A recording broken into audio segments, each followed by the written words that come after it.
A pause. When are my mom and dad coming back? The question hit me like a physical blow.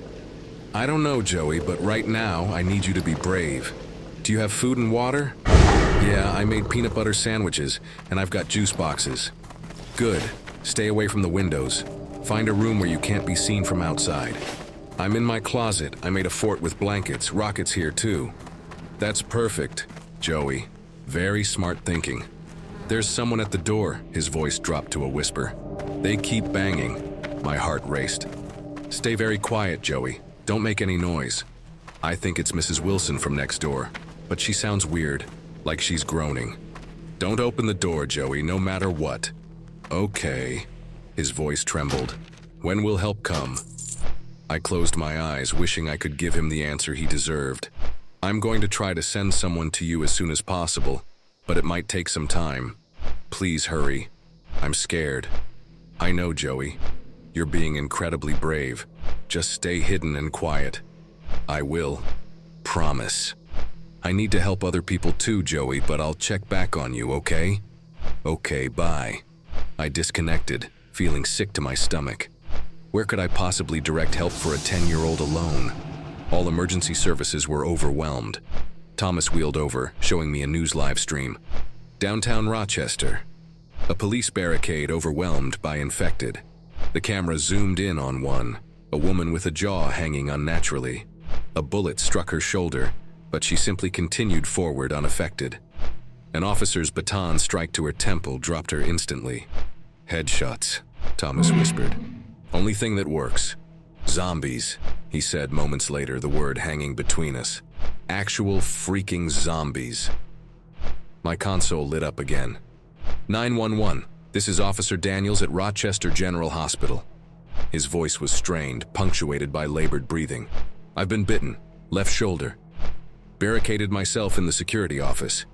Officer Daniels, what's the situation at the hospital? Total overrun. The ER was the first to go, infected patients attacking staff. We tried to contain it, but he groaned in pain. I've got the security feeds up. It's a bloodbath. The infected are everywhere. Northeast Wing is still holding out. Some doctors and nurses barricaded with patients on the 5th floor. How bad is your injury, officer? Bad. Bleeding heavily. Getting feverish, too. His voice lowered. I know what happens next. I've seen it a dozen times tonight. I turn, become one of them. Officer, listen to me, he cut in. The hospital was our first line of defense. It's gone. But I've got access to the security system. I can lock down sections remotely, maybe help the survivors escape through the service tunnels. His dedication moved me. Even facing death, he was still trying to save others. What can I do to help, I asked. Nothing for me. But tell whoever's coordinating this nightmare that the infected are attracted to sound and movement. They seem to have trouble with stairs, and they can be distracted. He coughed, a wet, ragged sound.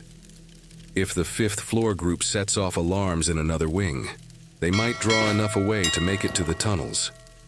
I'll pass that information along. Good. He took a shuddering breath. I'm not going to become one of those things. I've still got my sidearm, 1 bullet left. Officer Daniels, it's okay, better this way. His voice was calm now, resolved. Been an honor to serve. The line went silent. My screen lit up again immediately. The calls were coming non-stop now, each more desperate than the last. 911, what's your emergency? Please, I need help. An elderly man's voice, trembling but dignified. I'm stuck in my wheelchair. Can't get down the stairs of my building. Everyone else has fled. Sir, what's your name and location? Harold Brookstone, Riverview Apartments, Unit 403, 4th floor. Mr. Brookstone, are you secure in your apartment? For now, doors locked, but I can hear them in the hallway. My neighbor, Mrs. Henderson. She doesn't sound like herself anymore. I checked the map, looking for any nearby units that might help. There were none. Mr. Brookstone, do you have food and water? Enough for a few days. A pause. Young man, I may be old, but I'm not stupid. You can't send anyone, can you? I hesitated, then decided on honesty. No, sir. I'm sorry. All emergency personnel are already deployed, and they're overwhelmed. A soft sigh. I figured as much. The world's ending out there, isn't it? It's bad, sir. Very bad. Well, I lived through World War II, survived Korea, buried my Elaine after 53 years of marriage. I suppose I've had a full life. His voice carried a quiet dignity. I'll manage as long as I can. If things get dire, well, I've got my late wife's sleeping pills better than the alternative. Mr. Brookstone, no need for platitudes, son. You've got others to help. I just wanted a human voice one last time. A thoughtful pause. Do what you can for the young ones. The future belongs to them, if there's to be any future at all. The line went dead. Talia appeared at my side, her face grim. We just got word from the governor's office. They're implementing a quarantine zone around Rochester. No one in or out. What? When? As of 20 minutes ago. Military checkpoints on all major roads. I thought of my brother Owen, hopefully already out of the city. What about the evacuation centers? I asked. They're for processing and containment, not evacuation. No one's leaving until this is under control. We were trapped in a city rapidly filling with the undead. How bad is it out there? I asked. Talia glanced at the situation monitor. Monroe County was covered in red incident markers, clustered densely in the city center and spreading outward. Police estimate 30% of the population is either infected or... She trailed off. Dead, I supplied. She nodded grimly, and growing exponentially. The break room television showed footage of Rochester, smoke rising from various parts of the city. Dr. Aaron Winters from the CDC confirmed what we already knew. The infected were technically deceased, reanimated by a pathogen affecting the brain. Severe trauma to the brain was the only way to stop them. Initial reports traced the first cases to a research facility outside of Albany, Dr. Winters added. The feed cut out immediately after. My phone buzzed with a text from Owen. Getting out of the city, heading to Dad's cabin. Meet us there if you can, the cabin in the Adirondacks, isolated and well-stocked. Perfect to ride out this nightmare, if I could get there. As I returned to my station, the weight of the situation pressed down on me. The world as we knew it was over. What came next would be something entirely new and horrifying. My console lit up again, another desperate voice waiting for help that might never come. We're moving in 5 minutes, Talia announced. Essential personnel only. The helicopter has limited space. I finished my last call, a mother and child barricaded in their attic, knowing I might be abandoning them to death. The security feed showed infected pressing against the entrance doors. Our time had run out. Thomas approached, backpack in hand. You coming, Eli? I nodded, gathering my belongings. Doesn't look like we have much choice. The cool night air hit my face as we emerged onto the rooftop. Rochester burned beneath us. Fires dotted the cityscape, smoke billowing into the night sky. The hospital was engulfed in flames, its parking lot swarming with infected. Traffic jams clogged every major road as people attempted to flee. As we boarded the helicopter, a crash echoed from inside our building. The infected had broken through. "Get us airborne!" Talia shouted. The helicopter lifted just as the roof access door burst open. Infected poured out, their arms reaching skyward as we ascended. One, a security guard I recognized, leaped with unexpected agility, his fingers barely missing the skid. We climbed higher, the city spreading out beneath us in a tapestry of devastation. The evacuation centers were surrounded by swarms of infected, drawn by the noise and activity. Military vehicles formed perimeters, their weapons firing into the encroaching hordes. "This is happening everywhere," Dina whispered. My cousin in Buffalo texted earlier. Same situation there. The helicopter banked toward the airport. Even from a distance, I could see it had been transformed into a fortified command center. Floodlights illuminated the perimeter, where soldiers had established defensive positions behind barriers and razor wire. This wasn't an evacuation point. It was a last stand. We landed on a designated helipad, and armed soldiers checked each of us before allowing us through a checkpoint.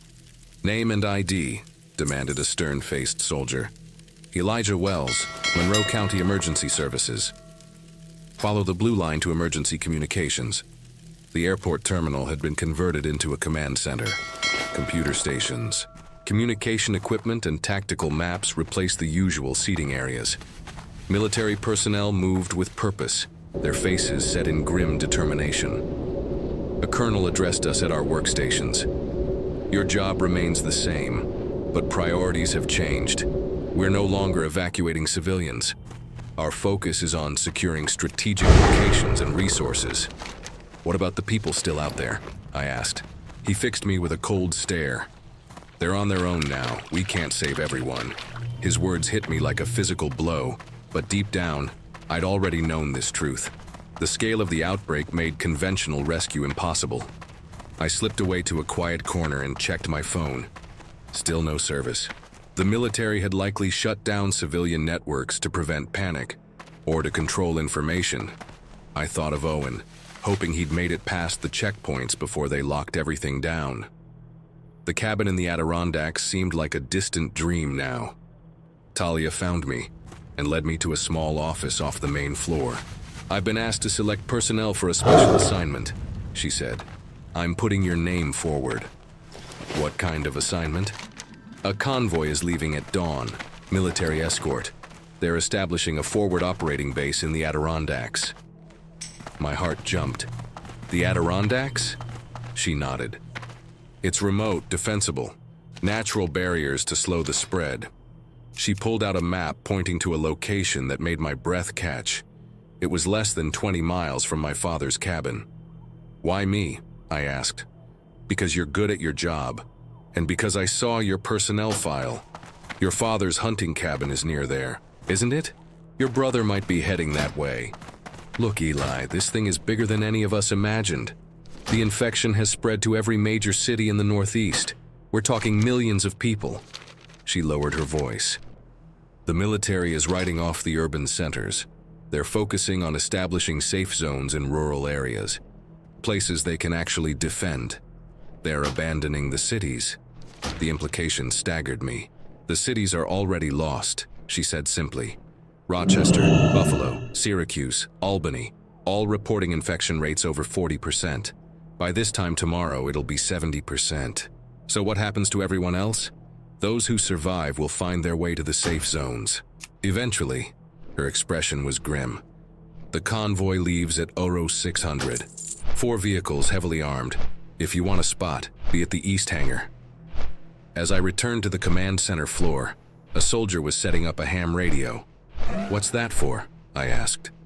"Backup communications," he replied. "When everything else fails, these old things still work. Limited range, but better than nothing." An idea formed. At 0545, I stood by the east hangar, duffel bag containing my few possessions, and something I'd quietly borrowed from the command center, a compact ham radio set. The convoy was impressive. 2 military Humvees, a transport truck, and an armored personnel carrier. Soldiers loaded supplies while officers reviewed maps. Talia approached, clipboard in hand. "Last chance to change your mind." "I'm going," I said firmly. She nodded. The transport truck, second seat. The ride out of Rochester was tense. We passed through the military checkpoint at the quarantine zone border, the soldiers there looking haunted as they waved us through. Beyond the city limits, the landscape changed. Fewer infected, more open space. But occasionally we'd pass a lone farmhouse with figures moving unnaturally in the yard, or an overturned car with no survivors in sight. I thought of all the calls I'd taken, Audrey on her roof, Lucia with her babies, Officer Daniels, little Joey, and elderly Mr. Brookstone. Had any of them survived? "First time out of the city since it started?" asked the soldier beside me, a woman with sergeant's stripes. "Yeah." "Don't look back," she advised. "Nothing you can do for them now." "There has to be something," I argued. "Some way to help the people still alive in there." She studied me. "Maybe there is, but first we survive." After hours of travel, we reached the forward operating base. a former youth summer camp nestled between mountains. Soldiers were already constructing barriers, setting up equipment, and establishing guard posts. Building B was the camp's main lodge, now transformed into a command post. I began assembling the communications equipment, including my borrowed ham radio, which I connected to a separate power source and antenna. That night, after the others had turned in, I returned to the lodge and powered up the ham radio. I set it to scan frequencies, listening for any signs of life. Static filled the room for hours. Then a voice broke through. "Hello? Is anyone out there? This is Survivor Group 7 broadcasting from Geneseo. We have 15 people, including 3 children. Running low on supplies." I grabbed the microphone, heart racing. "This is Rochester Emergency Services Relay Point. I hear you, Survivor Group 7. "Oh, thank God," the voice replied, cracking with emotion. "We thought we were alone." "You're not alone," I assured them. "What's your situation?" As they detailed their needs, I made notes on a map. Later, I could pass this information to the convoy teams. I stayed at the radio all night. More voices emerged from the static. Small groups in attics and basements, on rooftops and in rural cabins. Each one I marked on my map, each one I reassured. "You're not alone." At dawn, I was discovered by the colonel from the command center. "What the hell do you think you're doing, Wells?" he demanded. I stood my ground. "Saving lives, sir. There are people still out there." He approached the map where I'd marked survivor locations. His expression shifted from anger to thoughtful consideration. "How many?" 23 groups so far. Over 100 people total." He studied the map silently. "Sir," I pressed, "we can't abandon them. Not when we know where they are, what they need." After a long moment, he nodded. "Set up a proper communications protocol. I want regular check-ins, supply assessments, threat reports. We'll send teams when we can. No promises." It wasn't everything, but it was something. A lifeline for those we'd left behind. 3 days later, as I manned my now official radio station, a familiar voice crackled through the static. "Hello? This is Survivor Group 31 broadcasting from Indian Lake. 6 people including 1 child. Over." My heart stopped. Owen's voice. "Owen? Owen, is that you?" A pause. "Eli? Holy shit, Eli, is that really you?" My voice cracked. "Yeah, it's me. You made it to Dad's cabin?" "Yeah, with some friends from work. Had to fight our way through, but we made it." Relief flooded through me. The first real hope I'd felt since this nightmare began. "Stay there. I'm at a military outpost nearby. I'll find a way to reach you." "I knew you'd make it, Eli. I just knew it." As we coordinated a rendezvous, I thought about all the voices I'd heard. Desperate, terrified, but alive. In the midst of an apocalypse, they were still fighting, still calling out for help. And as long as they kept calling, I'd be here to answer. Because in a world overrun by the dead, the most important thing wasn't the gunfire or the barriers or even the supplies. It was the voices, human voices, connecting through the darkness, reminding each other that they weren't alone. I don't know how this ends. The infection spreads further each day. But here, in this small corner of the world, we've created something that matters. A network of survivors helping each other. It started with a single emergency call at 11:42 p.m. on a Tuesday. It continues with each voice that finds us through the static. And I'll be here, listening for as long as it takes. 911 Dispatcher 441, still on duty.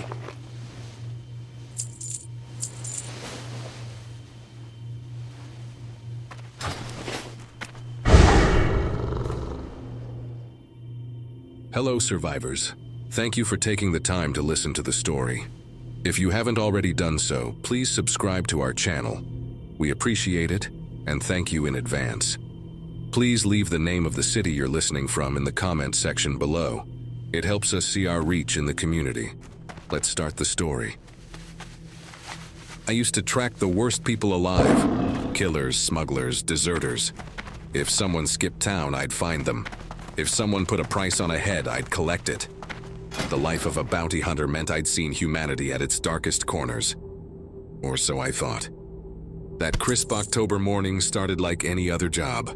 I'd just delivered a bail jumper to the county sheriff in Biloxi, Mississippi. Some rich kid who stole daddy's yacht and tried making it to Cuba. Easy money. I was counting my payment at a diner when my secure phone buzzed. "Rupert," I answered, shoveling hash browns into my mouth. "We've got a situation at Westridge University." It was Anderson, my broker who connected me with clients. High-value extraction, senator's daughter. 20 grand, half up front. I stopped eating. What's the catch? Some kind of riot on campus. Police scanners are going crazy. Might be a terrorist attack, I'm not sure. I was trapped in North Hall dormitory. I checked my watch. Westridge was only 40 minutes away. "Send me the details," I said, already calculating what equipment I'd need. 20 grand was good money for a simple extraction. As I paid my check, the waitress turned up the TV. A news helicopter showed aerial footage of the university, smoke rising from several buildings. The Chiron read, "Breaking, violent disturbance at Westridge University." "Getting bad out there," the waitress said. "My niece goes there, can't reach her phone." I nodded silently, studying the footage. Something wasn't right. The camera zoomed in on people running across the quad. Others moved with an unusual, lurching quickness, pursuing in a way that seemed mechanical and relentless. I'd seen riots before. This was different. My truck was packed with the tools of my trade. Beside the standard bounty hunting gear, I kept a serious business duffel for when jobs went sideways. Today felt like a serious business kind of day. I armed myself with my Glock 19, spare magazines, and a machete I'd used once to track a fugitive through the Everglades. Better to have it and not need it. The roads were strangely empty as I approached Westridge. No police blockade, no emergency vehicles, just abandoned cars and an eerie silence. I tuned to the emergency broadcast frequency. "Repeat, shelter in place. Do not approach individuals displaying aggressive behavior. Emergency services are overwhelmed. Military assistance has been requested." The broadcast cut to static. Through my windshield, black smoke billowed from the direction of the campus. Sirens wailed in the distance, but they were moving away, not toward the university. I pulled over and checked the details Anderson had sent. Victoria Pell, 19, biochemistry major. Room 304, North Hall. Her father, Senator William Pell, would transfer the money once I confirmed I had her. The file included a photo of a young woman with auburn hair and her father's stern jawline. The north entrance to campus was deserted. I parked behind the administration building and proceeded on foot, machete strapped to my back, Glock at my hip. The university grounds, usually teeming with students, lay silent except for distant screams and occasional bursts of what sounded like gunfire. I'd navigated war zones in a previous life, before bounty hunting. The familiar tension returned, heightened senses, controlled breathing, every movement deliberate. The quad opened before me, and I got my first real look at what was happening. Bodies lay scattered across the lawn, some still, others moving in ways that defied nature. A campus security guard crawled, dragging a mangled leg, his uniform soaked in blood.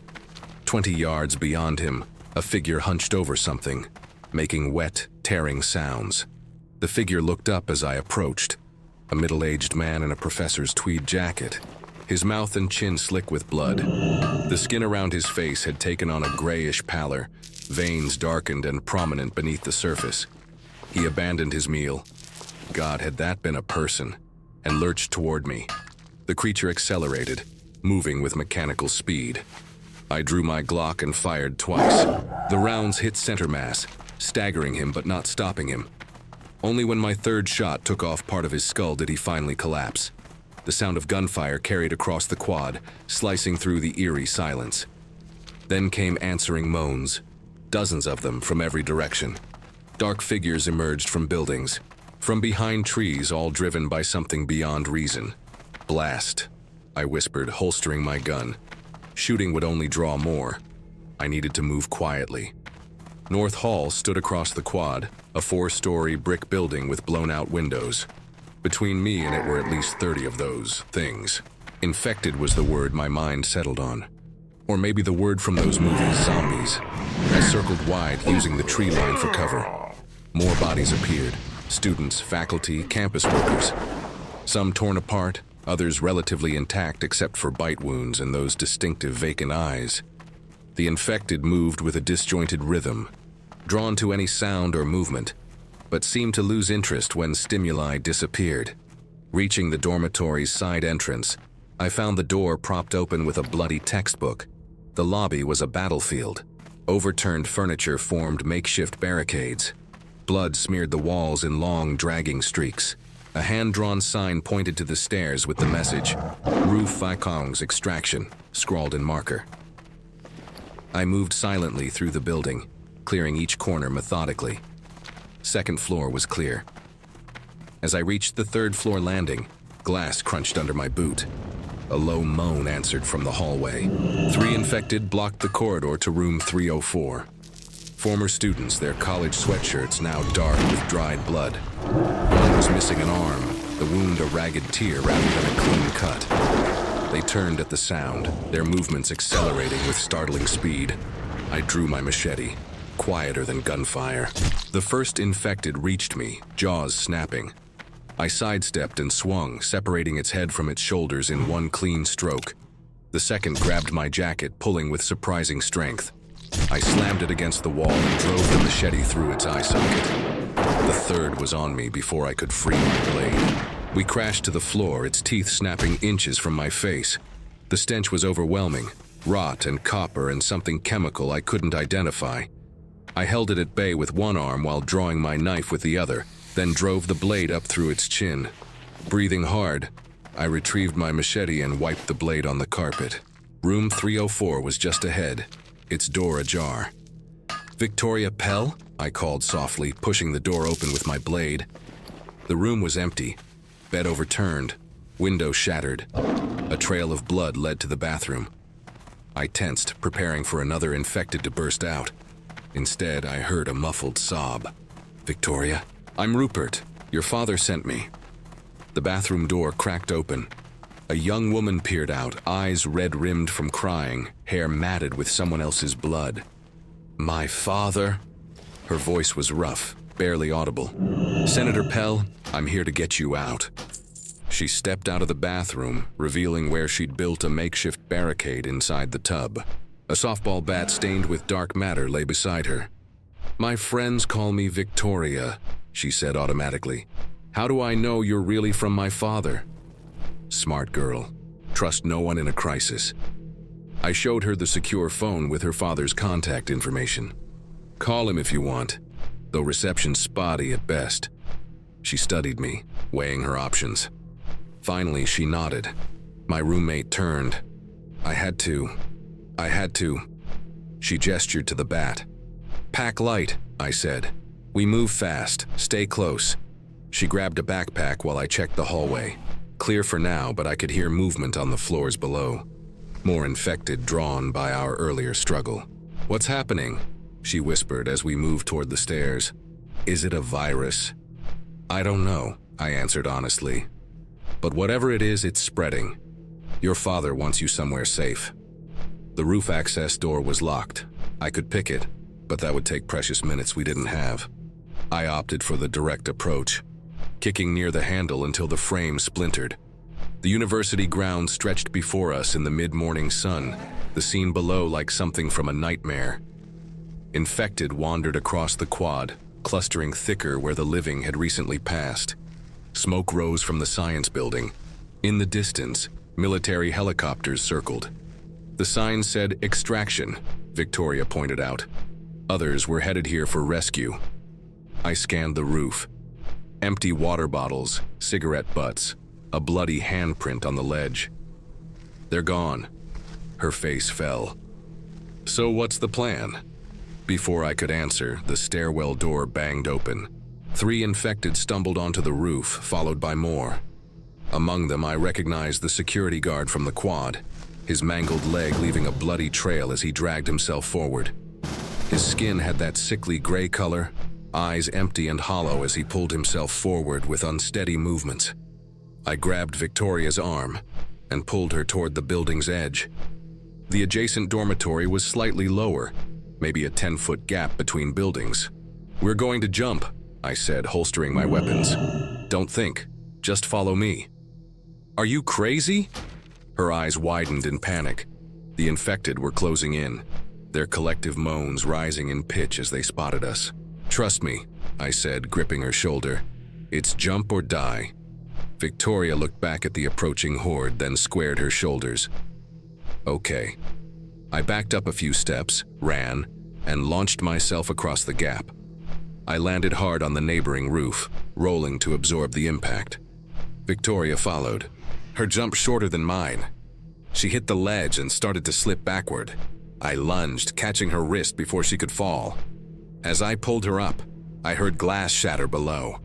More infected were breaking into the building beneath us. We needed a new extraction plan. "My car's behind the admin building," I said. "It has better weapons. If we can reach it, I can get you to your father." Victoria nodded, trying to hide her trembling hands. "Those things, they were people. My friends. Professor Ward." She trailed off, looking back toward North Hall, where the infected had reached the roof's edge. They paced with jerky movements, unable to follow. "Don't think about it," I advised.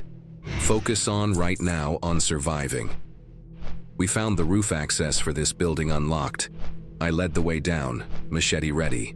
The dormitory seemed abandoned, evacuated early, perhaps, before the situation deteriorated. Small blessings. As we reached the ground floor, Victoria grabbed my arm. "Wait, listen." From outside came the rumble of engines. Not cars, something heavier. Military vehicles.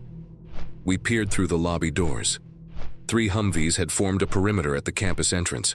Soldiers in hazmat gear were erecting barriers. "Thank God," Victoria breathed. "The army's here." I wasn't so sure. The soldiers weren't admitting civilians. I watched them turn away a group of bloodied students. Before I could voice my concerns, a swarm of infected emerged from a nearby building, attracted by the noise of the military vehicles. The soldiers opened fire immediately, mowing down the first wave of infected. The gunfire was deafening, even from our position, but the sound only drew more infected from all directions. They poured out of buildings, from behind trees, streaming toward the soldiers in increasing numbers. "They're making it worse," I muttered, watching the chaos unfold. The infected overwhelmed the first Humvee, soldiers screaming as they were pulled from the vehicle. The second Humvee tried to reverse, but crashed into a concrete barrier. The third managed to speed away, but was pursued by dozens of infected. "We need to move," I said. "Now, while they're distracted." We slipped out the back of the dormitory, using the commotion as cover. I led Victoria on a circuitous route toward the administration building, where my truck was parked. Each time we encountered infected, we changed course, staying quiet and out of sight. My phone buzzed. Anderson.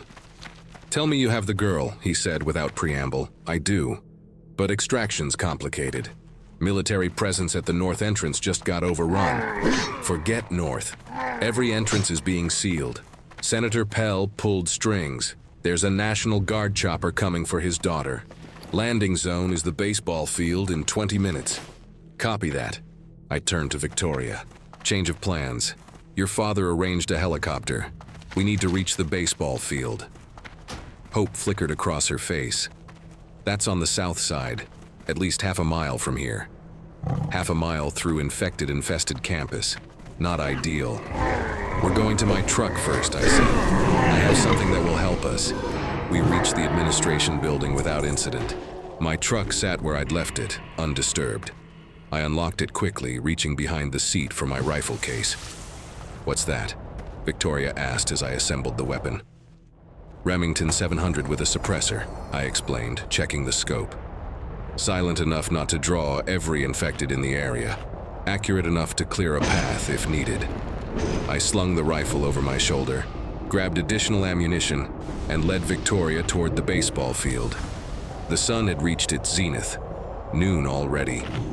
Only a few hours had passed since I'd gotten Anderson's call, but it felt like days. The world had changed, perhaps permanently. Victoria stayed close as we worked our way south. using buildings for cover. The infected seemed to be everywhere now, wandering with that distinctive broken gait until something caught their attention. Then they moved with alarming focus, driven by some unknowable compulsion. We had to stop twice to hide as groups of infected passed.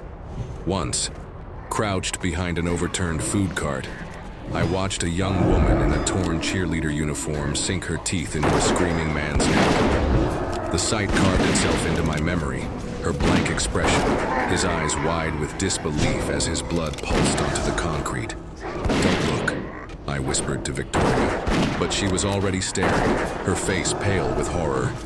The baseball field came into view, a green oasis amid the chaos. We paused at the edge of the tree line, surveying the open ground we'd need to cross. At least 20 infected roamed the outfield, with more visible in the stands. "We can't fight that many," Victoria whispered. "We won't," I replied, checking my watch. "The chopper will draw them away." As if on cue, the distant thrum of rotors reached us. The infected immediately responded, heads turning toward the sound in perfect unison. The helicopter appeared over the tree line, a Black Hawk with National Guard markings. It circled once, drawing more infected toward the field. "They're landing in the center," I observed. "We'll need to run for it the moment they touch down. Ready?" Victoria nodded, gripping her backpack straps with white knuckles. The Black Hawk descended, its downdraft flattening the grass in an expanding circle. Infected stumbled toward it, drawn by the noise but buffeted by the wind. The side door slid open, revealing 2 soldiers in tactical gear manning a mounted gun. I raised the rifle, picking off infected that strayed too close to our planned route. The suppressed shots were barely audible over the helicopter's rotors. 3 fell, 4, 5. A path was clearing. "Now!" I shouted, breaking cover. We sprinted across the open ground, weaving between disoriented infected. The door gunner spotted us and opened fire, cutting down the ones closest to our approach path. 50 yards, 40. My lungs burned as I pushed harder, making sure Victoria kept pace. An infected student in a bloodied football jersey emerged from the dugout directly in our path. I swung the rifle like a club, not breaking stride as it connected with his head, sending him sprawling. 20 yards. The helicopter had fully landed now, skids pressing into the pitcher's mound. A soldier waved us forward, firing past us at the pursuing horde. 10 yards. Almost there. That's when Victoria screamed. Victoria's scream pierced the air as an infected hand seized her ankle from beneath the landing gear. She stumbled, hitting the ground hard as the creature, once a groundskeeper judging by his tattered uniform, pulled her backward with relentless force. Spun around, rifle raised, but couldn't get a clean shot without risking Victoria. The door gunner had already shifted his aim to other targets, unaware of her predicament. No time to call for help. Dropping the rifle, I lunged forward, grabbing Victoria's outstretched arms. Her terrified eyes locked with mine as we engaged in a deadly tug-of-war. The infected groundskeeper gnashed his teeth mere inches from her leg. "Hold on!" I shouted, bracing my feet against the helicopter's skid. With one powerful heave, I pulled Victoria toward me while kicking downward at the groundskeeper's face. My boot connected with a sickening crack, buying us the half-second needed to wrench her free. We tumbled into the helicopter as the crew chief slammed the door shut. The Black Hawk immediately lifted, throwing us against the floor with the sudden acceleration. Through the window, I watched the infected groundskeeper stare up at us, jaw shattered from my kick, still reaching upward with relentless determination. "You okay?"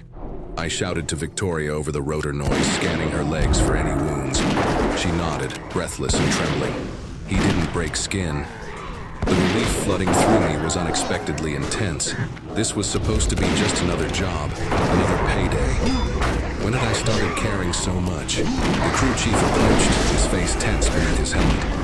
"Senator Pell's daughter?" Victoria nodded. "We've got orders to take you to your father." He handed her a headset. "We're flying to Meridian Regional Airport.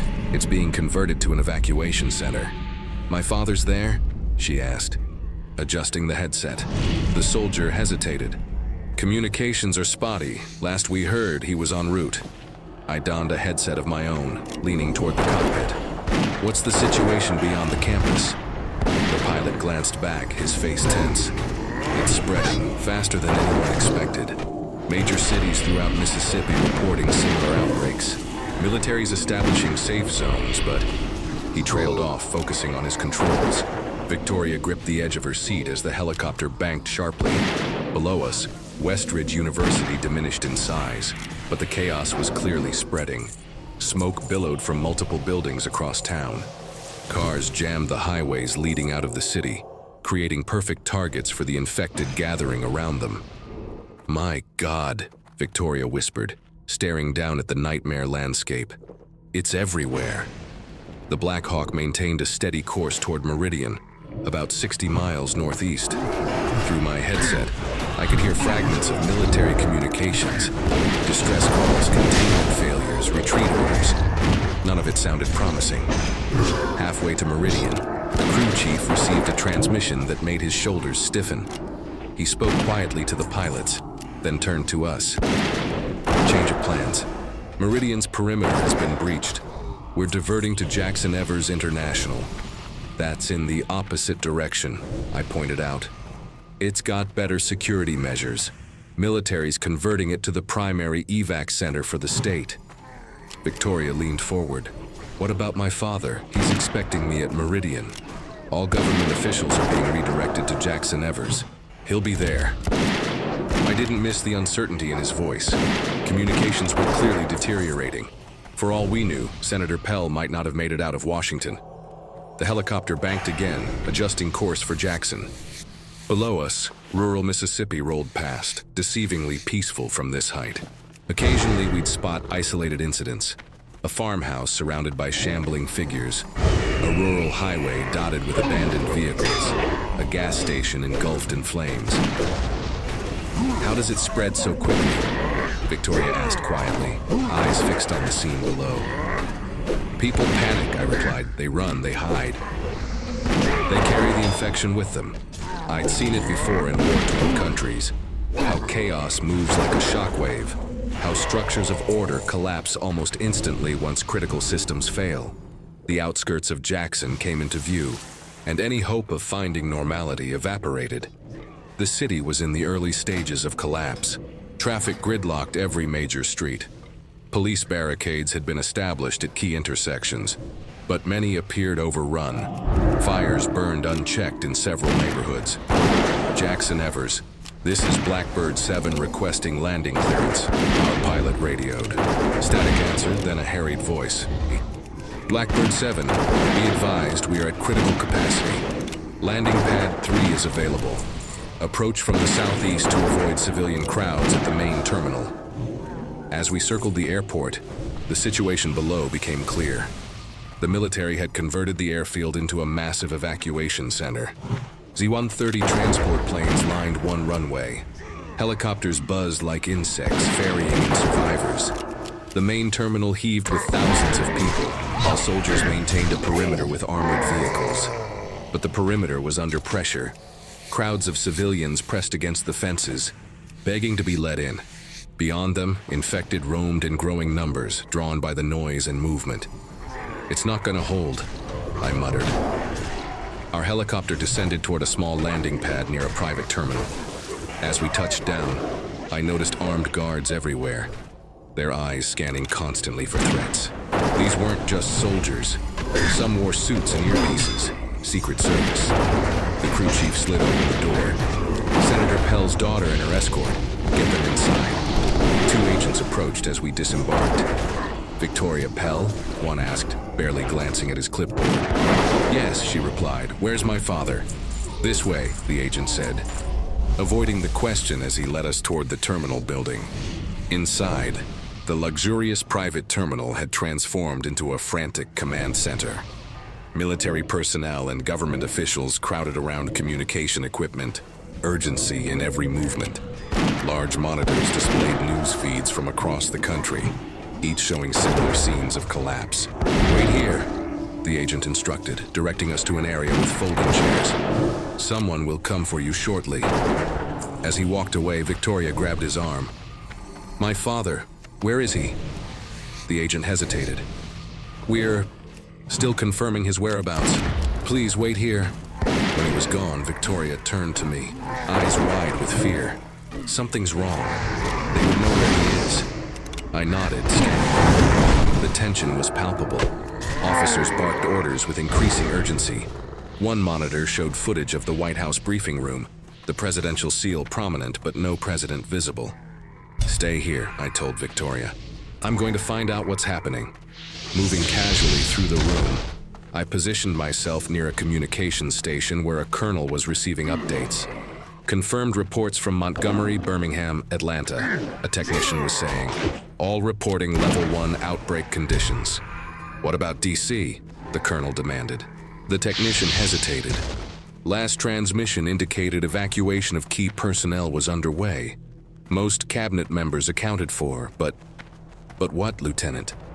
We've lost contact with the VP's transport, and Senator Pell's convoy was overrun outside Meridian. No survivors reported. I felt the floor shift beneath me. Victoria's father was dead. The job just became infinitely more complicated. Before I could process this, alarms blared through the terminal. Red lights flashed as a voice boomed over the PA system. Breach at perimeter checkpoint Charlie. All security personnel to defensive positions. The room erupted into activity. Guards moved to secure exits while communications officers frantically called for updates. I rushed back to Victoria, who stood watching the monitors in horror. One showed live footage from outside the airport. Infected had broken through a vehicle gate and were streaming onto the tarmac. "What's happening?" she asked. "The perimeter's been breached," I explained, already scanning for exits. "And I just overheard something about your father." Her face paled. "He's dead, isn't he?" No point lying. Their last report says his convoy was overrun near Meridian. Tears welled in her eyes, but she blinked them back. "We need to get out of here." Smart girl. She understood the situation immediately. With her father gone, we weren't a priority anymore. "Follow me," I said, leading her toward a service corridor I'd noticed earlier. "They're evacuating government officials. We need to get you on one of those planes." We slipped through an emergency exit into a hallway lined with storage rooms. Through small windows, I could see the airport grounds descending into chaos. Soldiers fired into crowds of infected that had broken through the eastern fence line. Civilians ran in panic, some toward the terminal, others toward the runways where aircraft were preparing for takeoff. "There," I pointed to a C-17 cargo plane being loaded with equipment and people. "That's our ticket out." We exited onto the tarmac through a maintenance door, immediately assaulted by the roar of engines and gunfire. The autumn air had taken on the acrid smell of smoke and cordite. Military personnel were herding civilians toward transport aircraft while defensive positions crumbled around the perimeter. "Stay low," I instructed, guiding Victoria across the open ground. We weren't the only ones with this idea. Dozens of people were running for the aircraft, pushing and shoving in desperation. Halfway to the C-17, a new wave of infected broke through the northern perimeter. Soldiers opened fire, but there were too many. The defensive line collapsed as the infected swarmed through. "Run!" I shouted, grabbing Victoria's hand as we sprinted toward the aircraft. Its rear loading ramp was starting to close, the loadmaster clearly deciding they couldn't wait any longer. We weren't going to make it. Then I spotted another option. A smaller civilian jet about 100 yards away, stairs still down, engines starting to spin up. "This way!" I veered toward it, pulling Victoria along. The distance between us and the infected closed rapidly. I could hear their hollow moans even over the aircraft engines. Victoria stumbled, and I practically carried her the last 20 yards. We reached the stairs just as the co-pilot was about to pull them up. "Wait!" I shouted. "We need to board!" "No room!" he yelled back. "We're full!" I drew my Glock, pointing it at his chest. "Make room!" His eyes widened. "You can't. The infected are 30 seconds from this aircraft. Let us on or shoot us yourself." He looked past us at the approaching horde, then reluctantly stepped aside. The cabin was indeed packed, a mix of airport employees and civilians who'd managed to secure space. They stared at us with a mixture of fear and resentment as we forced our way in. "Close it!" I shouted to the co-pilot, who immediately pulled up the stairs and sealed the door. Through the window, I watched the infected reach the area where we'd just been standing. Their hollow-eyed faces pressed against the glass, fingers clawing at the fuselage as the engines roared to full power. The aircraft lurched forward, taxiing toward the runway. Outside, the airport had become a battleground. Military helicopters strafed groups of infected, while soldiers fell back toward defensive positions around the main terminal. "Where's this plane going?" Victoria asked a flight attendant who was securing cabin doors. "Huntsville, Alabama," she replied, her voice trembling despite her professional demeanor. "It's got a military research facility that's supposedly secure." "Supposedly," someone muttered from a nearby seat. The flight attendant ignored the comment. "Everyone stay seated. We're taking off as soon as we reach the runway." I found 2 empty seats near the back of the cabin, where Victoria and I strapped in. The aircraft accelerated, engines screaming as the pilot pushed them to full power without the usual warm-up period. "Ladies and gentlemen," the captain's strained voice came over the intercom. "This will be an expedited takeoff. Brace yourselves." The jet surged forward with brutal force, pressing us into our seats. Through my window, I could see infected actually chasing the aircraft down the runway, somehow keeping pace for several hundred feet before falling behind. At the last second, something heavy hit the side of the fuselage, a thump that vibrated through the cabin. "What was that?" Victoria gasped. "Nothing good," I muttered. The aircraft rotated, lifting off from the runway just as a fuel truck exploded near the terminal. The fireball rose into the sky, briefly illuminating the airport in orange light. Below us, Jackson Evers International was falling, overrun by the infected. As we climbed, a flight attendant rushed past, heading toward the cockpit. She returned moments later, her face ashen. "What's wrong?" I asked as she passed. She hesitated. "Something's on the wing." I pressed my face to the window. There, clinging to the engine mount, was an infected airport worker, his uniform in tatters, expression devoid of humanity as he pulled himself toward the fuselage. "Trouble?" Victoria asked, unable to see from her seat. Before I could answer, the aircraft banked hard right, then left. The sudden G-forces elicited screams from the passengers, but the maneuver worked. The infected lost his grip and tumbled away, disappearing into the clouds below. The captain's voice returned, now steadier. "We're clear. Setting course for Huntsville. ETA 20 minutes. A collective sigh of relief swept through the cabin. I turned to check on Victoria and found her staring at a small screen in the seat back ahead of her. It displayed a news broadcast, muted but with closed captions scrolling across the bottom. Nationwide state of emergency declared. Outbreaks reported in 17 major cities. Governor Bailey confirmed deceased after attack at state capitol. Military establishing quarantine zones. CDC working to identify source of infection. It's everywhere, she whispered. The whole country. I nodded grimly. This wasn't just a localized incident. What we'd witnessed at Westridge was playing out across America. "What happens now?" Victoria asked, her voice small against the engine noise. I'd been asking myself the same question. The job was technically over. Senator Pell was dead. There would be no payment. By all my usual rules, I should walk away at the first opportunity. But as I looked at Victoria, 19 years old, orphaned in the apocalypse, I felt something shift inside me. The cold, calculating part that had served me well as a bounty hunter seemed suddenly inadequate. "Now we survive," I answered. "One day at a time." "I still have family," she said, a hint of hope in her voice. "My mother lives in Charleston. They're divorced, but we'll find her," I promised, surprising myself with the sincerity in my voice.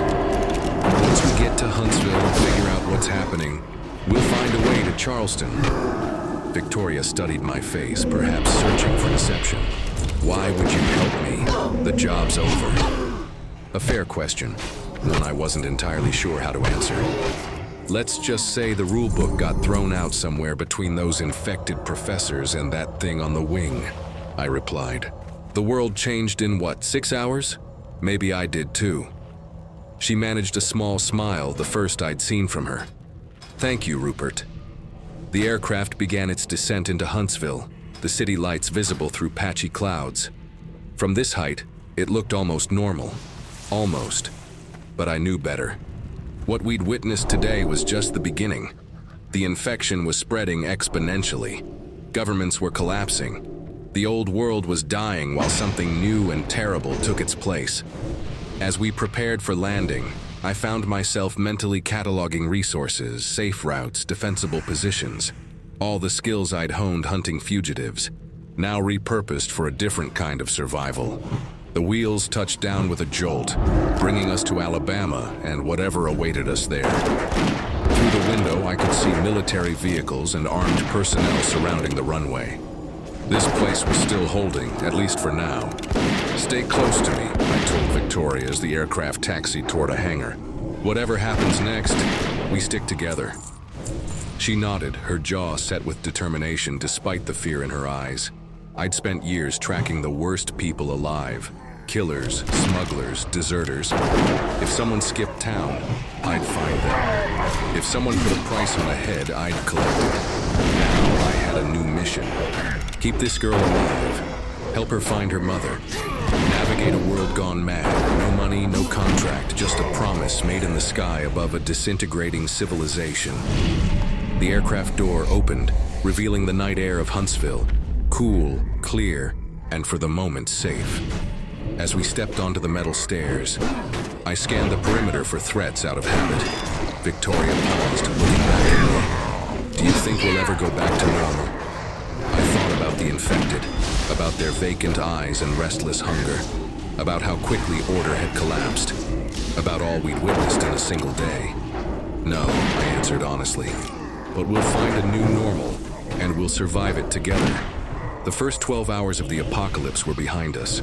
Whatever came next, I was no longer just a bounty hunter. I was something I hadn't been in a very long time. Human.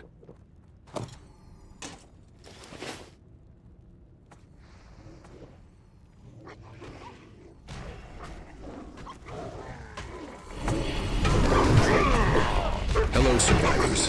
Thank you for taking the time to listen to the story. If you haven't already done so, please subscribe to our channel. We appreciate it, and thank you in advance. Please leave the name of the city you're listening from in the comments section below. It helps us see our reach in the community. Let's start the story.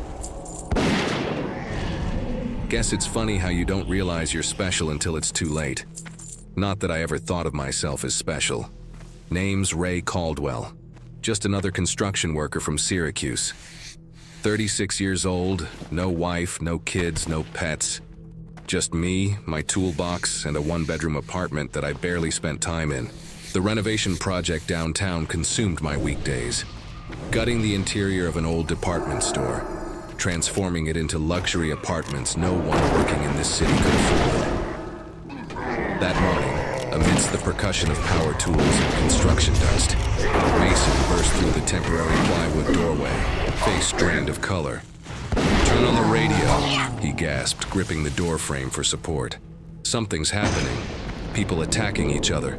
It's all over the news." Initially, we dismissed him. Mason tended toward exaggeration.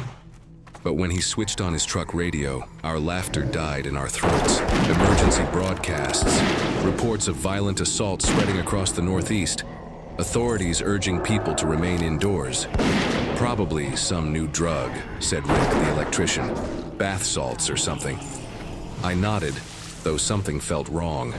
The construction site emptied rapidly, men rushing to check on their families. I lingered. Had nowhere pressing to go, no one waiting for me. Figured I'd secure the site before heading home. That's when I heard the screams. They pierced the air from the street outside, sharp and desperate. I rushed to the window and witnessed a woman stumbling away from what appeared to be a homeless man. His movements betrayed something fundamentally disturbing, halting yet fluid, like a marionette with tangled strings, each motion a mockery of human movement. He caught her jacket, yanked her backward, and then... Christ. He tore into her neck like it was an apple. Blood painted the sidewalk in crimson streaks. I stood paralyzed, my brain struggling to process the scene. Then more appeared, people moving with that same disjointed gait, clothes torn and bloody. Some displayed visible wounds, chunks of flesh missing, yet they continued moving. I should have barricaded myself inside, should have called 911. Instead, I made the cardinal mistake, grabbed a hammer and rushed outside to help. The woman was already beyond saving, her attacker feasting on her remains. Another spotted me, pivoting with a hollow rattle that seemed to originate from somewhere deeper than lungs, primal and hungry. Its eyes were milky, skin the color of ash. Blood and viscera darkened its chin and shirt. "Back off!" I shouted, raising the hammer. My warning meant nothing to it. Just another sound in a world suddenly full of screams. It lurched forward, arms extended. I swung, connecting with its temple. The impact would have rendered any normal person unconscious. But this thing merely staggered before continuing its advance. I retreated, swinging again with greater force. The hammer penetrated its skull with a sickening crack, and it collapsed. My hands trembled violently, nearly dropping my makeshift weapon. More screams punctuated the morning air, accompanied by frantic car horns and distant sirens. Looking around, I suddenly recognized my vulnerability. More of those things emerged from around corners, drawn by the commotion. I fled, not toward my apartment, but toward the hospital 6 blocks away. If anyone possessed answers, it would be there. Perhaps they'd established a safe zone. Perhaps they understood what was happening. I couldn't have been more wrong. The first bite came 3 blocks later. Cutting through an alley, one of them ambushed me from behind a dumpster. A woman in scrubs, half her face missing. Her teeth punctured my forearm before I could react. The pain burned like molten metal beneath my skin. I slammed her against the brick wall and continued running, blood darkening my sleeve. By the time I reached the hospital parking lot, I'd suffered 2 more attacks. A businessman in a shredded suit clamped onto my shoulder, and someone hidden beneath a car sank teeth into my calf. Each time, I fought free and pressed forward, propelled by adrenaline and bewilderment. The hospital resembled a war zone, ambulances with flashing lights, people wailing and sobbing, security personnel attempting to maintain order. Military Humvees formed a perimeter, soldiers in tactical gear directing the human flow. They separated the injured, examining bite wounds with particular suspicion. "Anyone bitten, proceed to triage Area B," a soldier announced through a megaphone. "All others to Area A for screening." I glanced at my arm, the bite visible through torn fabric. Logic dictated I report to Area B, acknowledge my injuries. But I'd observed how they regarded the bitten, with dread, with resignation, as though they were already dead. So I pulled my jacket over the wounds and joined the line for Area A. The screening proceeded quickly, overwhelmed medical staff checking temperatures and asking basic questions. I lied, claimed I was uninjured, merely seeking shelter. My normal temperature seemed to surprise the nurse, but she waved me through. Inside, the hospital had transformed into an improvised fortress. Armed guards at each entrance, medical personnel rushing between patients, large screens displaying footage of the chaos outside. For the first time, I heard "infected" used in official capacity.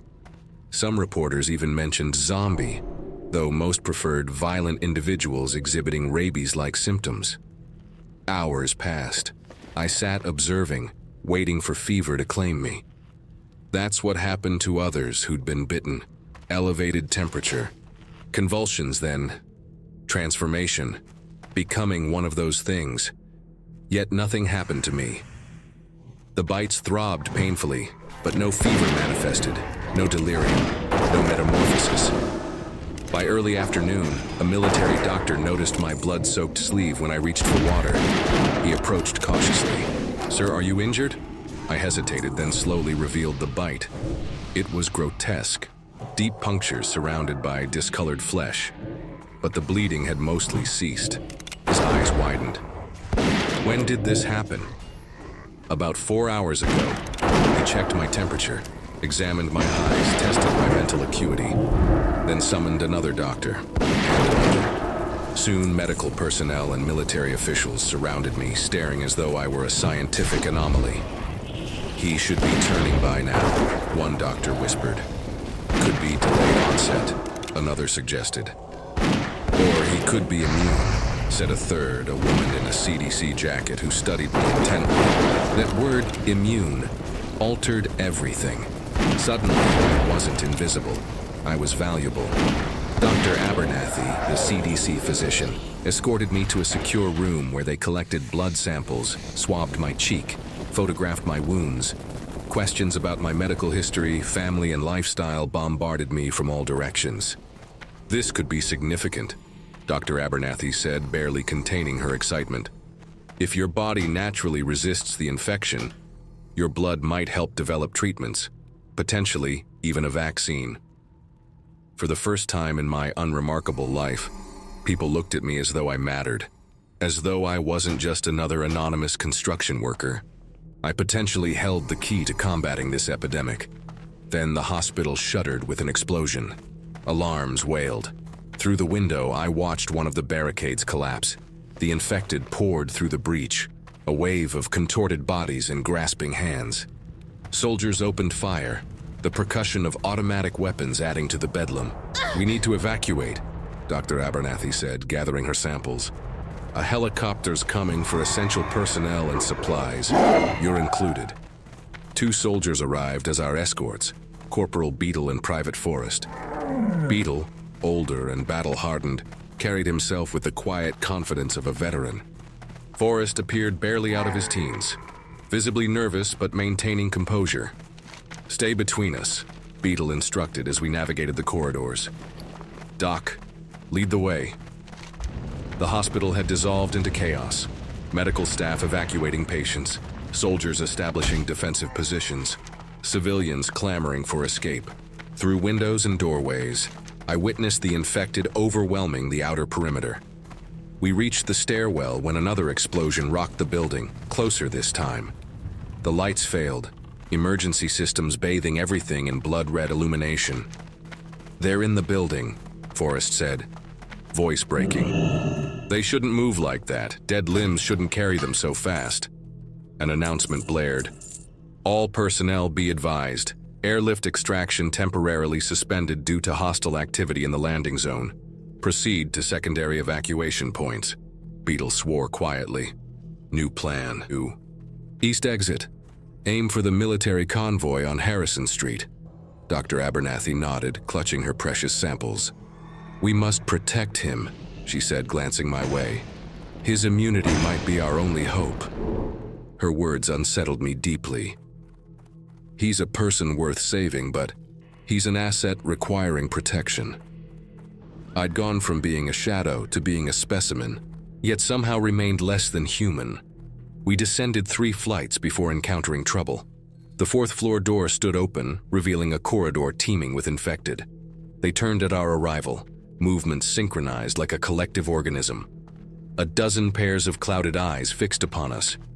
Beetle fired, dropping the nearest ones with the cold precision of a marksman who'd seen combat beyond civilian understanding. "Headshots only," he barked at Forrest. "Conserve ammunition." I pressed against the wall, watching them methodically eliminate the infected. But for each one that fell, more appeared, drawn by gunfire. "Move now," Dr. Abernathy commanded. "Immediately!"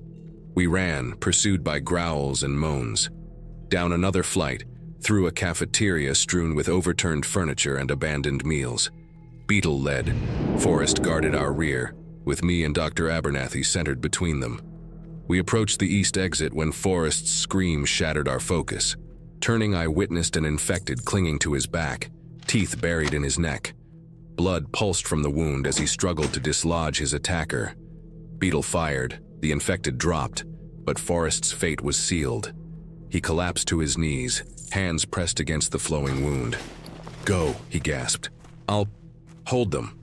Beetle paused momentarily, then nodded with grim acceptance. "See you on the other side, kid." We burst through the east exit into the ambulance bay. The world outside defied comprehension. Fires consumed buildings across the street. Abandoned vehicles choked the roads. The infected wandered aimlessly or gathered in packs, responsive to movement and sound. "Harrison Street lies 3 blocks eastward," Beetle said, pointing. "Remain low, silent, and close." As we crept alongside the building, jets roared overhead. Military aircraft, flying dangerously low. Beetle froze, expression darkening. "They're planning to bomb the containment zone," he said quietly. "Standard protocol after quarantine breach. We need distance immediately." His radio crackled. "All units, Operation Firebreak authorized for Zone 7. Repeat, Firebreak active for Zone 7. Evacuate immediately." "That's our location," Beetle confirmed. "Zone 7, they'll flatten everything within 6 blocks of the hospital." Dr. Abernathy clutched her samples tighter. "Unacceptable, not with him," she insisted, indicating me. "Report our situation. Inform them we have an immune subject." Beetle transmitted the information. A lengthy silence preceded the response.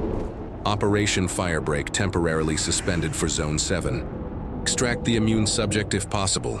Otherwise, maintain position awaiting further orders." Our relief vanished instantly. A chorus of inhuman sounds announced more infected rounding the corner. Dozens approached with predatory intent, drawn by our voices. "Run!" Beetle shouted, firing to cover our retreat. We fled into the streets of Syracuse, my hometown now transformed into a landscape of death and madness. The setting sun cast elongated shadows between buildings, somehow making everything worse. Witnessing this horror painted in golden twilight, as though the world ended beneath a beautiful sunset. Little did I know, for me it would. The three of us raced through streets I'd known my entire life, now transformed into a nightmare landscape. Dr. Abernathy clutched her precious samples to her chest like a mother protecting an infant. Beetle moved with practiced vigilance, his rifle sweeping our surroundings with methodical precision. "Keep moving," he urged as we ducked into an alley. "Stay quiet," and a thunderous explosion cut him off, the pressure wave rolling over us seconds later. We turned to see a mushrooming fireball where the hospital's east wing had been. The military had begun targeted strikes despite their promise to suspend Operation Firebreak. "Bastards," Beetle muttered. "They're bombing sections they've written off while keeping the zone technically open." Dr. Abernathy's face hardened. "They want my samples, and him." She nodded toward me, "But they're hedging their bets." I wasn't sure which was worse, being hunted by the infected or being considered expendable by my own government. My arm throbbed where the bite wounds were beginning to scab over. Whatever made me different was valuable enough to delay an airstrike, but apparently not enough to send an extraction team. We continued moving, staying in the shadows. The infected seemed to be everywhere, shambling through streets that just this morning had been filled with commuters and coffee shops. Most moved without purpose until they detected prey. Then they transformed, becoming focused, relentless, more animal than human. Dr. Abernathy paused to examine my arm. "Your wounds are healing remarkably fast," she noted. "Far quicker than normal.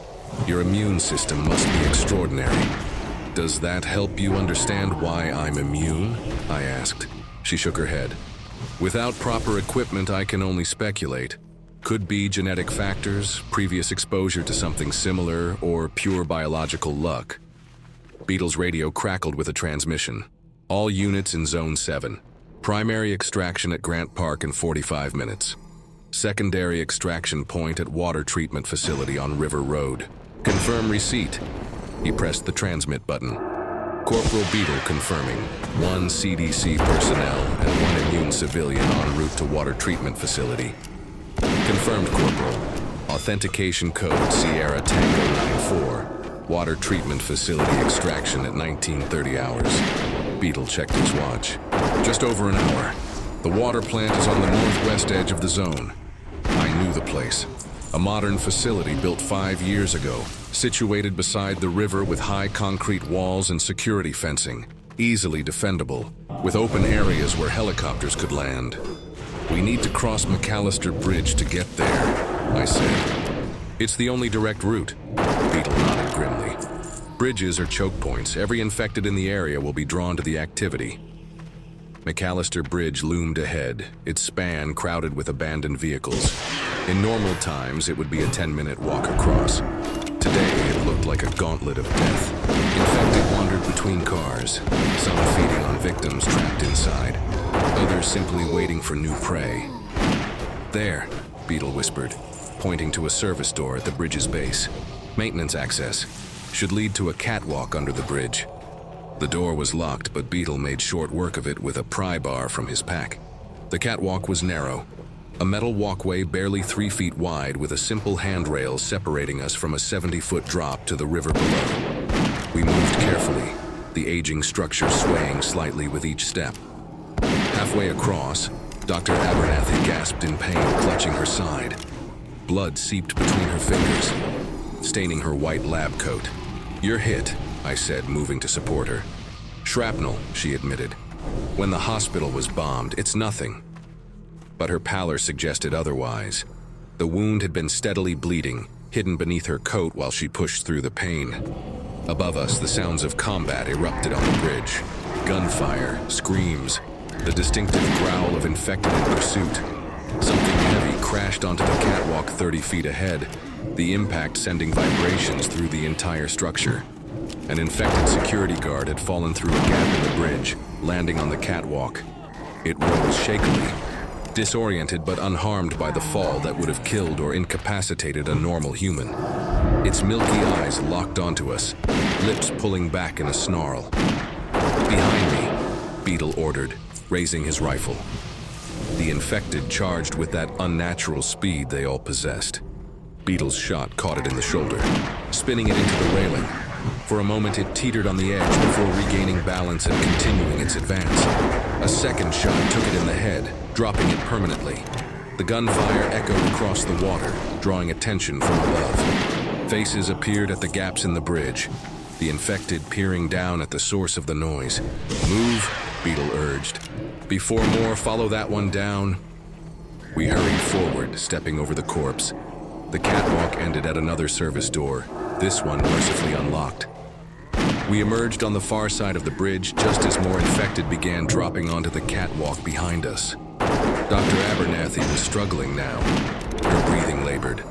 The dressing on her side was already soaked through, her face ashen from blood loss. I supported her weight as we continued toward the water plant, visible in the distance. The streets here were less crowded with infected. This industrial area had fewer people when the outbreak began. Still, they appeared occasionally, forcing us to detour or dispatch them quietly when possible. We reached the water treatment facility's perimeter fence, finding it secured with a heavy padlock. Beetle cut it with bolt cutters from his pack, and we slipped inside, securing the gate behind us. The facility was deserted, evacuated when the outbreak began, or perhaps overrun since then. "This way," Beetle directed, consulting his tactical map. "Administrative building has a helicopter pad on the roof." We moved through a maze of storage tanks and processing equipment, the massive water filtration system eerily silent. Dr. Abernathy stumbled, nearly falling. I caught her, feeling warm blood soak through my shirt where her wounded side pressed against me. "I need a moment," she gasped. We found shelter inside a small control room overlooking the main filtration tanks. Beetle secured the door while I helped Dr. Abernathy onto a chair. She looked terrible, skin waxy and pale, eyes struggling to focus. "Let me see," I insisted, gently lifting her lab coat. The wound was worse than she'd let on, a jagged tear in her side that had been steadily bleeding. 15 minutes to extraction," Beetle said, glancing at his watch. "We need to get to the roof." Dr. Abernathy tried to stand, but couldn't manage it. "I'll slow you down," she said. "The samples, they're what matters." "We're not leaving you," I said firmly. Beetle checked his radio, trying to contact the extraction team. Nothing but static answered him. He adjusted frequencies, trying again. "Base, this is Corporal Beetle at extraction point. Status on inbound helicopter, over." More static. Then a broken transmission. "Situation, hostiles, unable to..." The rest was lost in interference. "Something's wrong," Beetle said, his expression grim. A distant explosion confirmed our fears. We moved to the control room's windows, looking out across the city. A military helicopter was spiraling toward the ground, trailing smoke and flame. "My God," Dr. Abernathy whispered. "The infected couldn't have done that." "No," Beetle agreed. "But civilian survivors with military hardware might." There were National Guard armories in the containment zone. If someone took control of those weapons, the implications were clear. Our extraction wasn't coming. We were trapped in the containment zone with no way out. As if confirming our worst fears, Beetle's radio finally produced a clear transmission. All extraction operations in Zone 7 suspended indefinitely. Multiple aircraft down. I repeat, all extraction operations suspended. Dr. Abernathy closed her eyes, leaning back in her chair. Then we're finished. Not necessarily, Beetle countered. This facility was built to withstand natural disasters. Reinforced walls, backup generators, stockpiled supplies. We could hold out for days if necessary. And then what? I asked. The military is systematically destroying the city. How long before they decide to level this place too? Before Beetle could answer, an alarm blared from the control panel. Security breach. Something had triggered the motion sensors at the perimeter fence. Beetle checked the security monitors. We've got company. The screen showed multiple breaches in the fence surrounding the facility. Infected were pouring through the gaps, drawn by the same explosion that had taken down the helicopter. Dozens of them, soon to be hundreds. All heading toward the only building showing signs of life, our shelter. We need to secure all entrances, Beetle ordered, switching into combat mode. Barricade doors, block windows, establish defensive positions. But Dr. Abernathy shook her head. You're forgetting something. The samples, and him. She nodded toward me. They need to survive, even if we don't. What are you suggesting? I asked.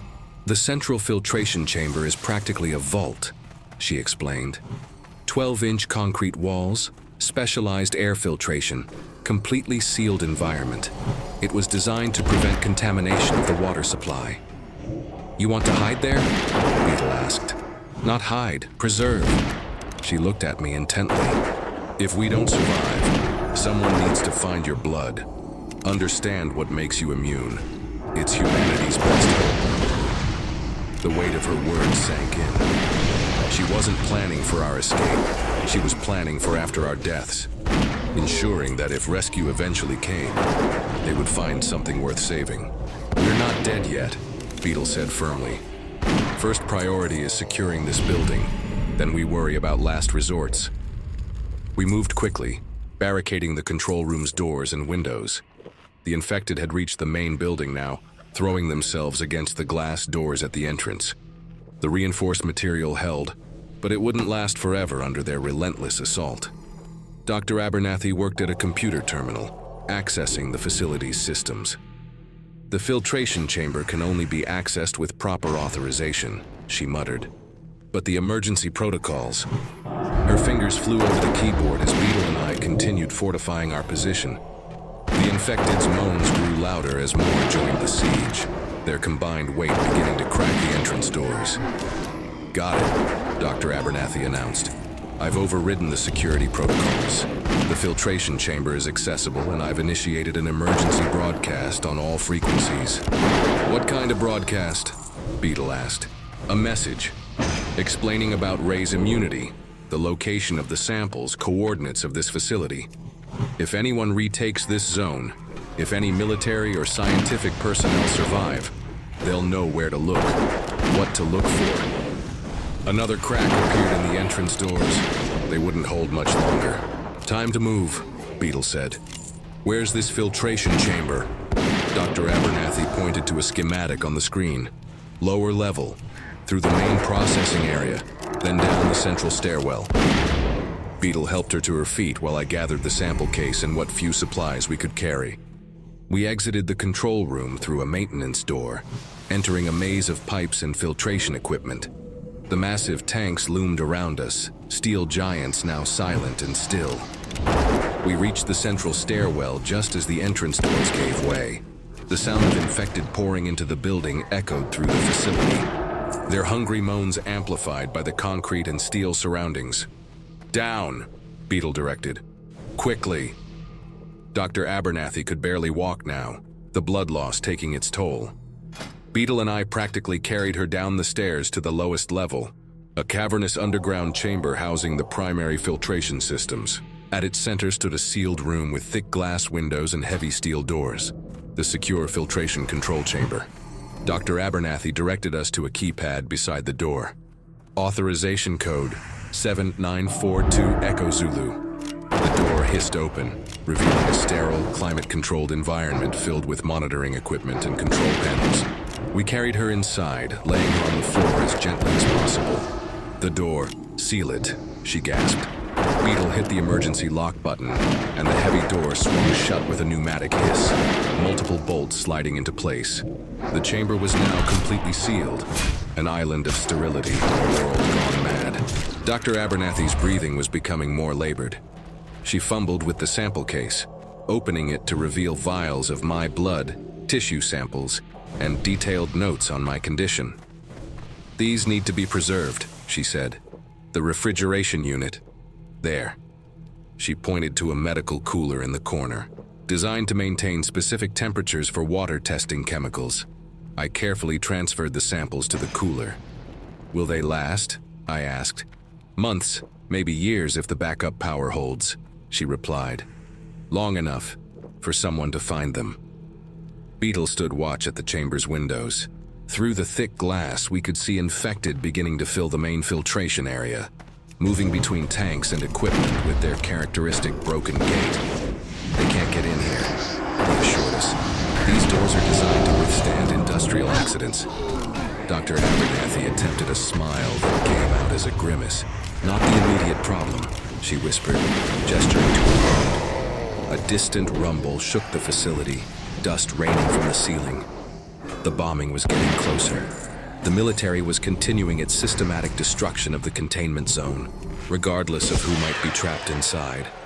"They're writing off the entire city," Beetle said quietly. Dr. Abernathy's breathing became more shallow. "Ray," she beckoned me closer.